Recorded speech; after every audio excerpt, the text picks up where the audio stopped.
మకర రాశి. మకర రాశికి అధిపతి శని భగవానుడు. మకర రాశిలో నక్షత్రములు ఉత్తరాషాఢ 2 నుంచి 4 పాదములు, శ్రవణము 4 పాదములు, ధనిష్ట 1, 2వ పాదము. ఈ నక్షత్రములకు తత్సంబంధిత నామనక్షత్రములు ఏమిటో కూడా మనం ఇప్పుడు చూద్దాం. ఉత్తరాషాఢ 2, 3, 4 పాదములకు బో, బా, జి. శ్రవణము 4 పాదములకు జు, జే, జో, ఖా. ధనిష్ట మొదటి 2 పాదములకు గా, గీ. మకర రాశి వారికి ఈ సంవత్సరం ఆదాయము 8, వ్యయము 14, అలాగే రాజ్యపూజ్యము 4, అవమానము 5. ఇక మకర రాశి వారికి ఈ సంవత్సరము సాధారణ గోచార ఫలితములు ఎలా ఉన్నాయో కూడా చూద్దాం. మీరు ఈ సంవత్సరం ఎక్కువ ప్రయాణాలు చేసే అవకాశము బాగా కనబడుతోంది. అలాగే మీ కుటుంబం కూడా బాగా వృద్ధి చెందే అవకాశం కూడా కనబడుతోంది. కానీ మీరు మీ కుటుంబంతో జాగ్రత్తగా వ్యవహరించాల్సిన సమయం ఇది. ఎందుకంటే కుటుంబంలో కలతలు కూడా వచ్చే అవకాశం కూడా బాగా కనబడుతోంది. మీలో ఏదో తెలియని భయము, ఆందోళన కూడా ఈ సంవత్సరం ఎక్కువగా మిమ్మల్ని బాధించవచ్చు. కాబట్టి మీరు మనోస్థైర్యముగా ఉండాల్సిన సమయం ఇది.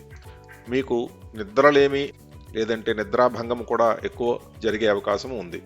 అలాగే మీరు మీ లైఫ్ స్టైల్ని కూడా చేంజ్ చేసుకునే అవకాశం కూడా ఈ ఏడాది ఎక్కువగా కనబడుతోంది. ఈ ఏడాది ముఖ్యంగా మీరు మిమ్మల్ని మీరు మార్చుకునే ప్రయత్నం చేసే అవకాశం కూడా ఎక్కువగా ఉంది. అలాగే గత 2 సంవత్సరాల నుంచి మీకు ఏమైనా పెండింగ్ వర్క్స్ ఉంటే అవి ఖచ్చితంగా ఈ ఏడాది కంప్లీట్ అవుతాయి. అలాగే మీకు ప్రొఫెషనల్గా కూడా మంచి గ్రోత్ కూడా ఎక్కువ కనబడుతోంది.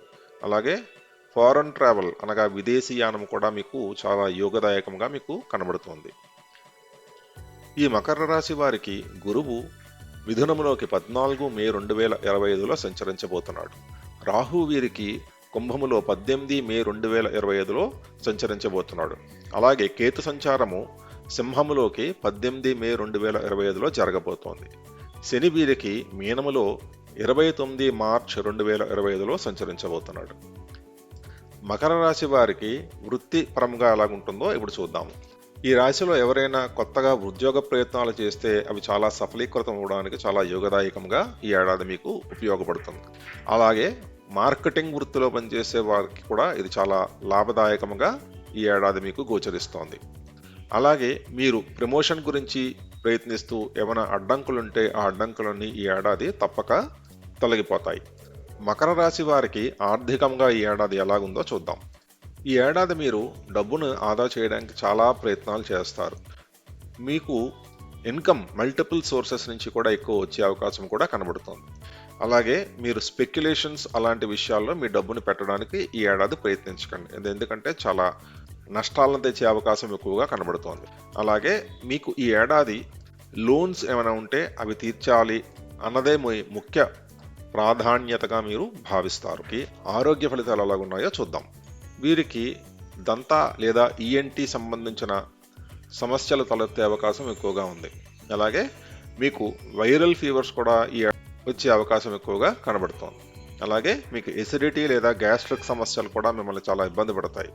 కాబట్టి మీ యొక్క ఆహారాన్ని మీరు జాగ్రత్త వహించి తీసుకోవాల్సిన సమయం అయితే ఉంది. కలత్ర సంబంధిత విషయంలో ఇప్పుడు చూద్దాం. ఎవరైనా వివాహానికి ప్రయత్నం చేస్తే అది ఈ ఏడాది కొంత అనుకూలంగా ఉంటుంది. ప్రతిపాదనలు ఈ ఏడాదిలో జరిగినా వచ్చే ఏడాదిలో తప్పక మీకు వివాహం జరిగే అవకాశం ఎక్కువగా గోచరిస్తోంది. ఈ ఏడాది మీరు ఎక్కువ ఆర్గ్యుమెంట్స్ చేయకుండా ఉండడానికి ప్రయత్నించండి. ఎందుకంటే ఈ ఆర్గ్యుమెంట్స్ ద్వారా మీకు రిలేషన్షిప్లో సమస్యలు తలెత్తే అవకాశం ఎక్కువగా కనబడుతుంది. ధనురాశి వారికి పరిహారాలు ఏమిటో చూద్దాం. ముఖ్యంగా మీరు మీ మాటని కంట్రోల్ చేసుకోవాలి. ఎవరితోటి గొడవకి దిగకుండా ఉండాలి.